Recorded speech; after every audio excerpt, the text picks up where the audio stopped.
Salut à tous, je vous retrouve pour une nouvelle vidéo et dans ce vlog il va y avoir pas mal de choses parce que c'est un peu un vlog pour me mettre à jour sur tout ce que je vous avais filmé et que je vous ai pas montré ces derniers mois. Donc je vous ai filmé tout ça, je vous ai fait à chaque fois des avant-après, vous allez voir c'est hyper satisfaisant. J'espère que ça va vous plaire et du coup je vous laisse avec la vidéo. Aujourd'hui on va s'occuper de changer la table basse et le tapis. Parce que actuellement on a ce tapis Ikea que j'ai depuis 5 ans et qu'on m'avait donné, donc il date pas mal. Et on a ces tables que j'avais achetées à la Redoute il y a 4 ans je crois. Et en fait celle-là elle est toute cassée, elle tient plus trop et puis elles sont assez abîmées. Du coup le tapis il va aller dans la chambre ou dans le bureau. Les tables basses je pense que je vais donner à Emmaüs. Et du coup là on va s'occuper de faire le changement. Donc on a acheté une table chez Jix. Je sais pas si c'est une chaîne qui existe partout en France, mais ils font des choses pas mal, pas trop chères. Et pareil de chez Disc, on a aussi trouvé un tapis qui est assez grand et qui coûtait que 100 €. Donc on a vraiment trouvé ça pas cher parce qu'en général les grands tapis comme ça coûte beaucoup plus cher que ça. Donc là on est en train de... Enfin Valentin est en train de monter à table mais c'était vraiment facile à faire, il y a juste à mettre les pieds. Et puis on va pouvoir mettre tout ça. Donc trop bien, j'ai trop hâte. Je pense que ça va rendre beaucoup mieux. Et je pense que Loki va adorer le nouveau tapis parce qu'il adore les tapis.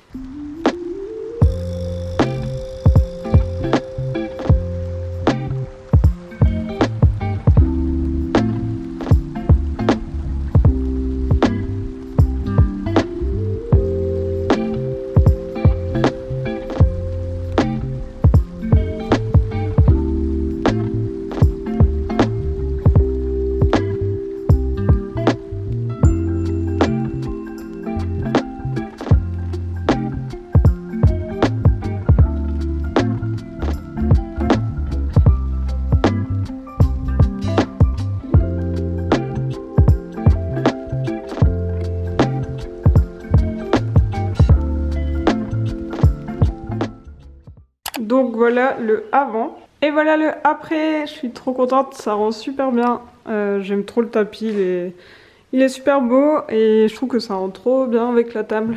Donc trop bien, il est hyper moelleux. Et du coup un grand tapis comme ça, 100 €, je trouve que c'est vraiment pas cher. La table du coup c'est du bois avec des pieds en métal noir, un peu comme notre table à manger là-bas. Dites-moi ce que vous en pensez, du coup moi je suis super contente du résultat. Et du coup pour vous refaire un petit tour rapide du salon, donc la télé se trouve dans l'angle. C'est la meilleure disposition qu'on ait trouvée parce qu'au début on avait mis la télé ici avec le canapé comme ça et en fait ici dans la pièce ça faisait un immense vide. Du coup ensuite on a fait comme ça avec le canapé en diagonale et ça rend super bien. Puis comme ça quand on est assis là on profite quand même de la vue sur les arbres et sur l'eau ici. Donc c'est super sympa. Ici à la base j'avais mis ma Monstera mais en fait elle était un peu proche du chauffage donc elle commençait à sécher. Donc finalement on a mis ce meuble-ci et j'aime beaucoup ce petit coin qui est assez sympa. Et du coup en face on a mis la Monstera, donc comme ça là elle est loin du chauffage, elle a plus de luminosité et puis elle a plus de place, donc c'est plutôt pas mal comme ça, à côté du canapé. En plus comme ça quand je suis dans le canapé je peux la regarder, ce qui n'était pas le cas quand elle était du coup juste ici. Et puis de ce côté on a la salle à manger avec du coup ce grand meuble qu'on a racheté au propriétaire d'avant. Il y a toujours le panier d'Oli. Donc à la base c'était le panier de Loki quand il était tout petit et il était encore plus petit qu'Oli. Et puis maintenant c'est le panier d'Oli, donc voilà. Et du coup là j'ai pu mettre toutes mes affaires de plantes et là toutes mes affaires d'aquarelle, calligraphie, etc.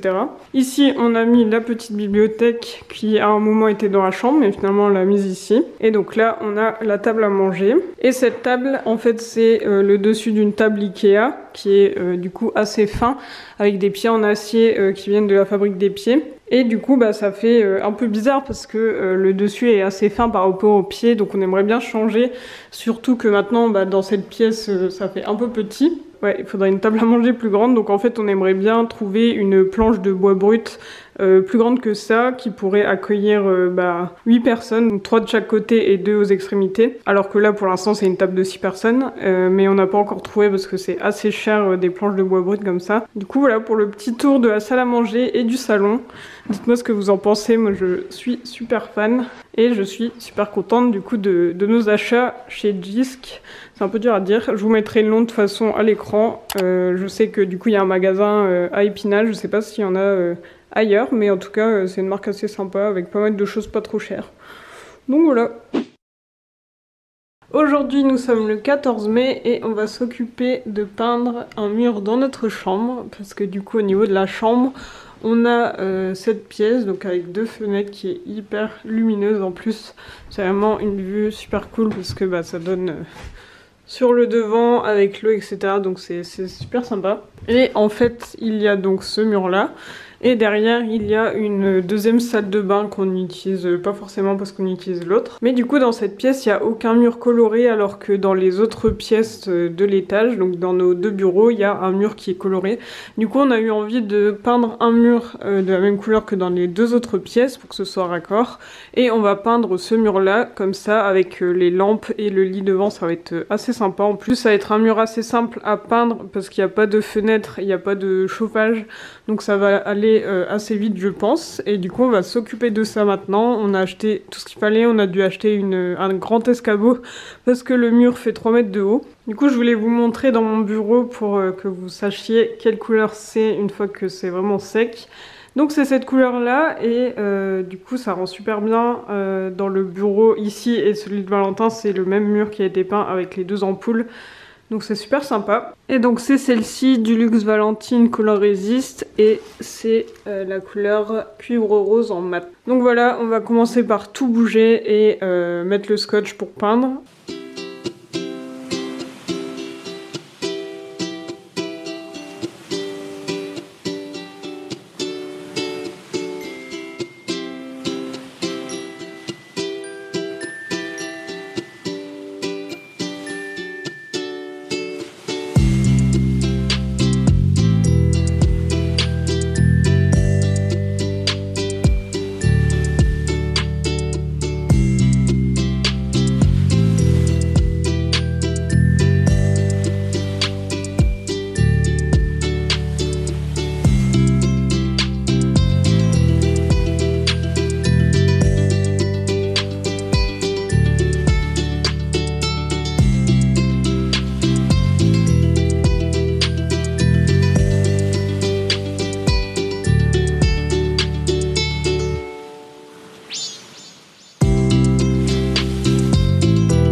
Alors on a fini de faire les 4 côtés et le contour des interrupteurs. Du coup on va s'attaquer au rouleau.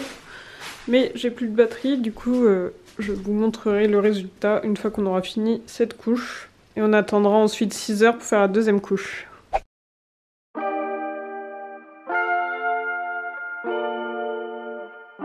Is you gon' risk it all, or you gon' play it safe, or you gon' do whatever if whatever's what it takes. Hey, would it seem like it always would it be like peeping from a mile away whenever it don't seem right? That's why I do me like I know you can see why I'ma call the plays, I ain't waiting for a green light. Running back tomorrow like it ain't nothing. Feel like I could walk on water in these wave runners. So don't play with me, no don't play with me, no just stay with me. So just stay with me. Are we on the same page? I know they lurking watching my gameplay. I had to switch it up, ain't a lane change. You just yet to see it.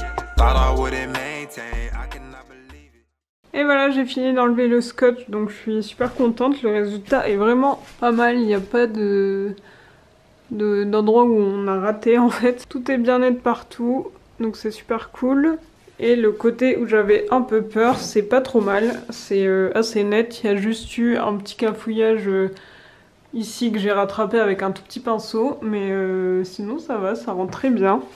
Donc on va laisser sécher ça pour cette nuit et demain je remettrai tout en place et je vous montrerai le résultat. Du coup je vous fais un petit avant. Et voilà le après, donc trop bien, je trouve que ça rend super bien. C'est beaucoup plus coloré, beaucoup plus chaleureux au niveau de la pièce.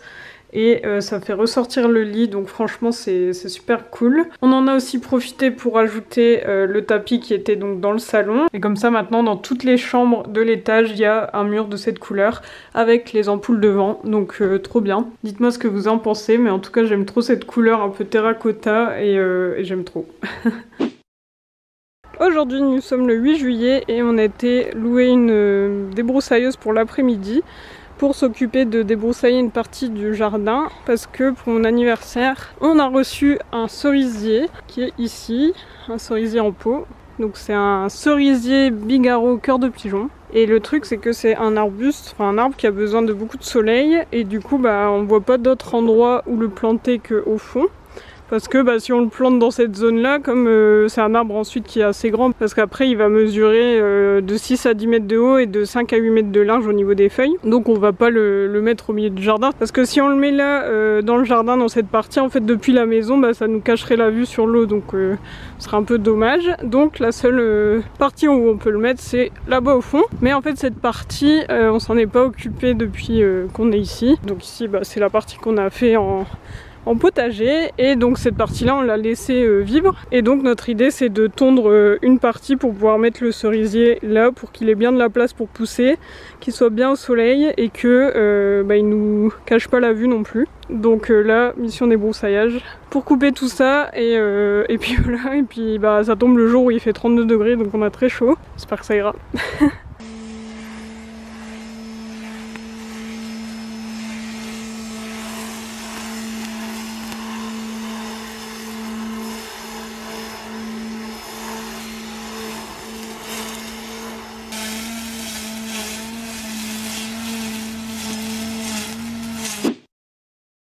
Donc voilà le avant de débroussailler. Et voilà le après débroussaillage, donc ça fait une sacrée différence, hein. Ça fait beaucoup plus grand forcément parce que ben, on arrive quand même à s'avancer jusqu'à une certaine partie.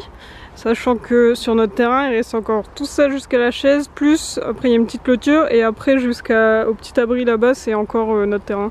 Donc il y a encore toute une partie mais pour l'instant le but c'était surtout de débroussailler cette partie pour planter le cerisier. Donc là Valentin est parti rendre la débroussailleuse. On a du coup le trou qui est fait, qui est assez profond. Et du coup bah maintenant il reste à le planter, donc il y a écrit sur l'étiquette qu'il faut faire un mix entre la terre du jardin et du terreau qu'on a acheté et surtout bien arroser.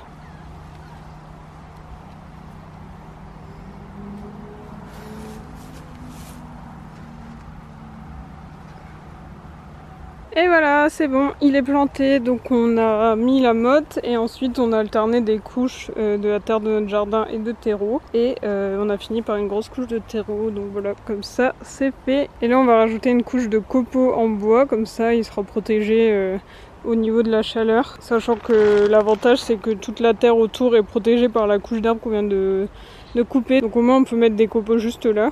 Et voilà, la mission cerisier est terminée, donc je suis super contente.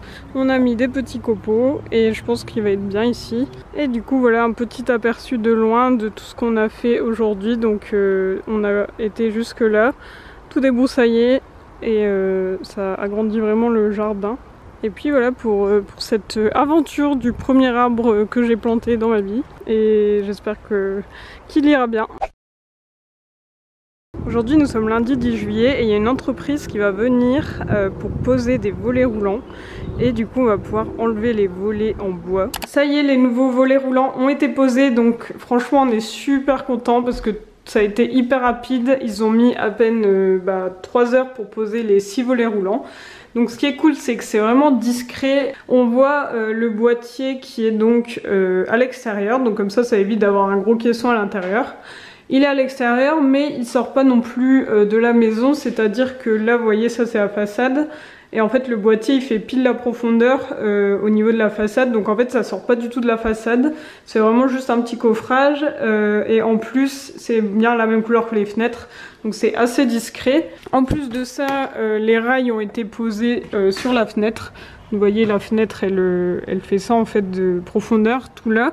Et les rails ont été mis dessus, donc ça dépasse pas sur la pierre. Donc c'est encore plus discret, ça se voit pas du tout. Et du coup, si je vous montre plutôt côté salon, salle à manger, là je les ai fermés en partie parce qu'il fait chaud, mais comme ça vous voyez un peu ce que ça donne.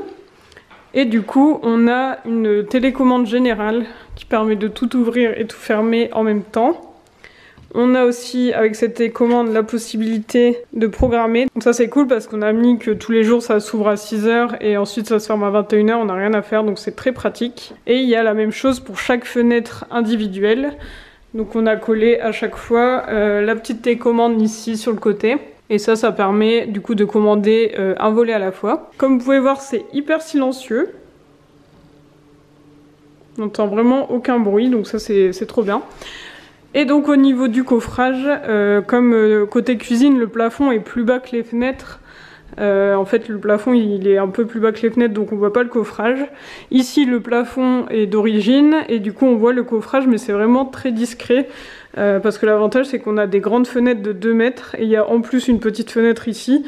Donc finalement il y a juste un petit bout qui est en moins, mais ça se voit vraiment pas. Donc c'est trop bien et je vais vous montrer ce que ça donne de l'extérieur. Donc voilà de l'extérieur ce que ça donne. Donc vous voyez c'est vraiment très discret. Le petit coffrage, comme je vous le disais, il dépasse pas de la façade parce qu'il est vraiment inclus dans l'encadrement de la fenêtre. Ça du coup c'est le petit panneau solaire parce que donc c'est des volets roulants solaires. Et les rails sont vraiment collés à la fenêtre. Donc ça va être très discret, c'est exactement la même couleur que la fenêtre. Donc on est super content et je trouve que ça donne tout de suite un côté plus moderne à la maison. Et du coup comme vous pouvez voir, il nous reste à enlever les volets. Donc là pour l'instant on a des volets roulants que au rez-de-chaussée. Donc on va pouvoir enlever tous les volets en bois du rez-de-chaussée. Mais pour l'instant comme il fait encore très chaud, on va laisser les volets à l'étage. Et puis on les enlèvera je pense quand il fera beaucoup moins chaud à l'automne ou à l'hiver. Et d'ici l'année prochaine, on fera mettre du coup des volets roulants sur l'étage, comme ça on n'aura plus du tout de volets en bois. Au niveau des volets, du coup je sais qu'on me demande souvent pourquoi on les laisse pas. En fait c'est tout simplement parce qu'il y a 14 paires de volets, que ce sont des volets de 2 mètres de haut. Et qu'on a vraiment la flemme tout simplement de les réparer déjà parce qu'il y en a qui sont pétés, de les poncer et de les repeindre, de faire ça sur 14 paires, donc ça veut dire 28 volets. Et en plus ils font 2 mètres, et surtout de faire ça, de refaire ça dans 3-4 ans parce que ça s'abîme avec le vent et le soleil. On n'a vraiment aucune envie de s'infliger ça, alors que sans voler ça va être très joli aussi parce que y a l'encadré des fenêtre qui est en grès des Vosges, donc c'est très joli. Et par ici il y a beaucoup de maisons qui n'ont pas de volets et c'est très bien comme ça. Donc voilà, en plus ces volets là ils s'accrochent même plus à la façade, donc dès qu'il y a du vent ça claque, quand il y a une tempête la nuit ça claque, ça nous réveille, enfin c'est vraiment l'enfer. Donc on préfère vraiment les enlever. Et pour la question de qu'est-ce qu'on va en faire, eh bien j'ai une pote qui va venir en chercher quelques-uns pour elle, pour les retaper, et puis les autres on va les mettre je pense à la recyclerie parce qu'il y a une recyclerie juste à côté, et je pense que ça intéressera quelqu'un qui pourra les retaper et les utiliser. Je pense qu'on va aussi garder un volet parce que ça pourrait nous permettre de faire une porte assez sympa entre la chambre et le dressing. Donc voilà ce qu'on va en faire. Au début je pensais mettre en déchetterie, je me suis dit que finalement ça pouvait être mieux en recyclerie, que ça pourrait resservir à quelqu'un qui serait motivé pour retaper. Donc là on va s'occuper d'enlever du coup les volets.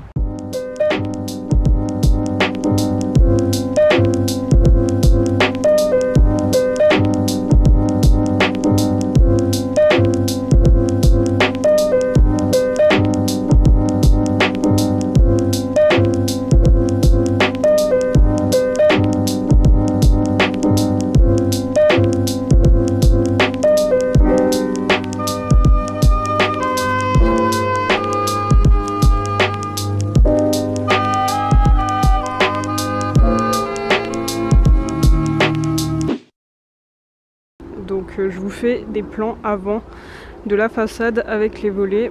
Et voilà ce que ça donne sans les volets, donc je trouve ça beaucoup mieux, ça fait beaucoup plus propre. Faut imaginer ensuite avec une façade repeinte et le grès des Vosges nettoyé pour bien qu'il ressorte rose et ça sera super beau. J'ai hâte de pouvoir faire pareil en haut et aussi que la façade soit refaite. Mais bon, ça va pas être avant 2024 voire 2025 parce que ça coûte assez cher. Mais en tout cas, c'est trop bien. Et ce côté-là est fait aussi. Trop bien. Et voilà, on arrive à la fin de cette vidéo, donc j'espère vraiment que ça vous a plu. Maintenant vous êtes à jour, vous savez tout ce qui s'est passé ces derniers mois dans la maison, surtout si vous avez bien suivi toutes mes vidéos dernièrement. Comme d'habitude, n'hésitez pas à vous abonner si ce n'est pas encore fait, surtout que là on est bientôt à 10 000 abonnés, donc ce serait vraiment cool de passer ce cap ensemble. Vous pouvez aussi me laisser un petit commentaire, je serais ravie d'y répondre. Et puis du coup, moi je vous dis à la prochaine pour une nouvelle vidéo. Salut!